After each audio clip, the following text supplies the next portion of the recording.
राज्य विधिमंडल हिवाड़ी अधिवेशन उपराजधानी नागपुर में चल रहा है। क्या खास रहेगा? आज के शीत सत्र अधिवेशन का दूसरा दिन देखा जा सकता है। हफ्ते भर का ये अधिवेशन राजनीतिक माहौल को गरमाएगा क्या? ऐसे कई मुद्दों को लेते हुए आज हम विधान भवन नागपुर में मौजूद है। किस तरीके का ये शीत सत्र देखा जा सकता है, गंभीर मुद्दों पे हम बात करेंगे। विपक्ष और सत्ता पक्ष मिलकर किस तरीके से जनता को मुख्य मामलों से समाधान करेंगे, उस बारे में भी हम कुछ लोगों से जानना चाहेंगे। ये कुछ दिनों का जो शीत सत्र है देखा जा सकता है। आप मेरे पीछे देख सकते हो नागपुर का विधान भवन। ये जो प्रीमाइसेस देखा जा सकता है, ये प्रीमाइसेस में सभी लोग अभी यहाँ पे उपस्थित है। शाम का समय है, चलते हैं, हम उनसे भी जानना चाहेंगे किस तरीके का आज का शीत सत्र रहा है। दूसरा दिन देखा जा सकता है, चलते उनसे बात करेंगे।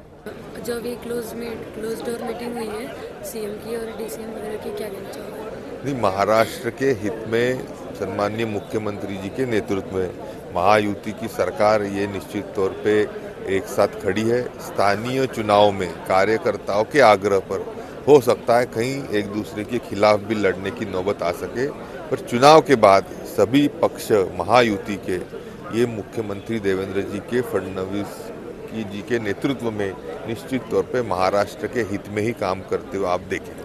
अधिवेशन 2025 का आगाज हो चुका है। आज आपने सुबह देखा कि जो आंदोलनकारी कर्ज माफी के लिए आए थे, क्या कहना चाहिए? सम्माननीय मुख्यमंत्री जी ने समूचे किसान वर्ग को महाराष्ट्र में निश्चित तौर पे आश्वासित किया है कि जून 2026 तक हम किसानों को कर्जा मुक्ति दिला के रहेंगे।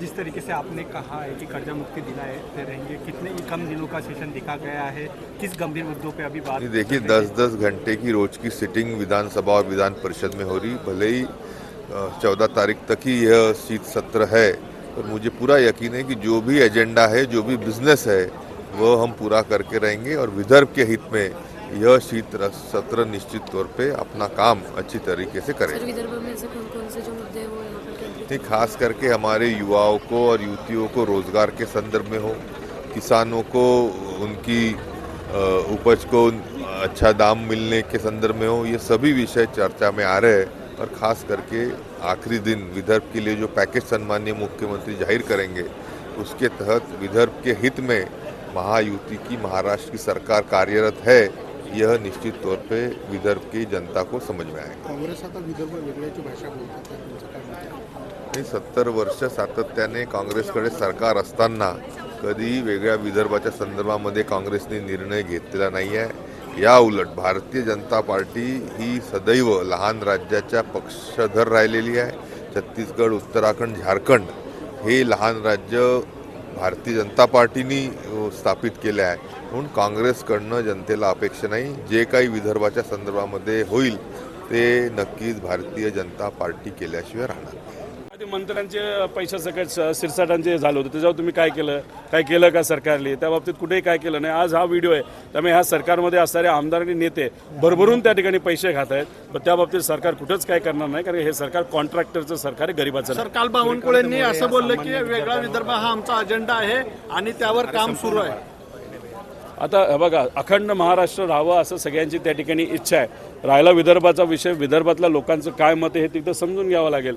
तुम्ही उद्या जाऊन काही बोलायला लागला आणि आम्ही हेच करणार तेच करणार, म्हणजे तुम्ही तुमचा इगो तिथं पुढे आणत असाल, हे योग्य नाही। लोकांना विश्वासात घेऊनच त्या ठिकाणी कारवाई करणं हे फार महत्त्वाचं आहे। आज अख्खा महाराष्ट्र अडचणीत आहे, त्या बाबतीत तुम्ही काय करताय हे सांगा। आणि आज नागपूरमध्ये अधिवेशन चालू असताना विदर्भावर चर्चा व्हायला पाहिजे होती का? चर्चा विदर्भावर नाही, पण कुठल्या तरी एका कार्यकर्त्यावर हक्कभंग आणण्यासाठी एक तास तिथं वाया घालवलं जातं। मग कुठेतरी लोकांचा जो टॅक्सचा पैसा आहे हे सरकार वाया घालवते असं आपल्याला म्हणावं लागेल। त्यानंतर राम शिंदेंनी टीका केली की शरद पवार फॅमिली ही आतून एक असते, दाखवते वेगळ्या प्रकारचे काय बोलले? तुम्ही सभापती आहात, त्या पदाचा वापर महाराष्ट्राच्या हितासाठी करा, जरा चर्चा महाराष्ट्राच्या हिताची घडून आणा। नको त्या विषयामध्ये तुम्ही डोकं लावताय आणि तिथं तुमचे शब्द वाया घालवत आहे। मला एकच विचार, 2024चं माझं जेव्हा इलेक्शन होतं तेव्हा तुमचे नातेवाईक हॉटेलमध्ये कशाबरोबर सापडले हे जरा लोकांना त्या ठिकाणी सांगावं. ते कशाबरोबर नाचत होते, काय करत होते हे आम्हाला त्या ठिकाणी माहिती आहे. त्याच्या बाबतीत न बोलता नको त्या विषयामध्ये व्यक्तिगत जीवनामध्ये आम्ही काय करतो तो आमचा त्या ठिकाणी विषय आहे. संस्कृती जपणं हे आमच्या सगळ्यांसाठी फार महत्त्वाचं आहे. पारिवारिक संबंध जपणं हे संस्कृतीसाठी महत्त्वाचे असतात.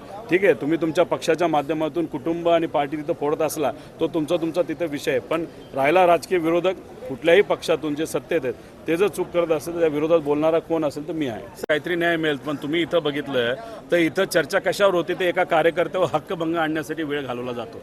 आज तुम्ही चर्चा करा ना सोयाबीनच्या शेतकऱ्यासाठी, या विदर्भाच्या विकासासाठी इथं नोकऱ्या आहेत का नाही आहेत, IT सेक्टरची काय परिस्थिती आहे, इन्फ्रास्ट्रक्चरची काय परिस्थिती आहे. पण त्याच्यावर तुम्ही चर्चा करण्यापेक्षा इगो हट या सभापतीचा तिकडं त्या ठिकाणी झाला आणि म्हणून तुम्ही इथं जर चर्चा या विषयावर करत असाल की कार्यकर्त्यावर हक्कभंग आणायचा की नाही आणायचा, मग कुठंतरी सामान्य लोकांचा जो वेळ आहे आणि या सरकारचा जो पैसा आहे, जो सामान्य लोकांचा टॅक्सचा पैसा हा हे सरकार वाया घालवते असं आपल्याला म्हणावं लागेल. असं वाटतं की विरोधी पक्ष संपवायचा आहे यांना? कोणाच ठेवायचं नाही असं आहे. पण शेवटी ज्याला संपवायचं होतं, अडचणीत आणायचं होतं, आपल्याकडे ओढायचं होतं, ते ओढून झालं. आम्ही मात्र त्या ठिकाणी सर्वजण लढतो. Testech, an IT, branding and advertising company. Our services are website development, mobile application development, digital marketing, graphics designing, animations, SMS marketing, WhatsApp marketing, email marketing. Like, share, and subscribe. Test Tech News. Stay tuned for the latest updates.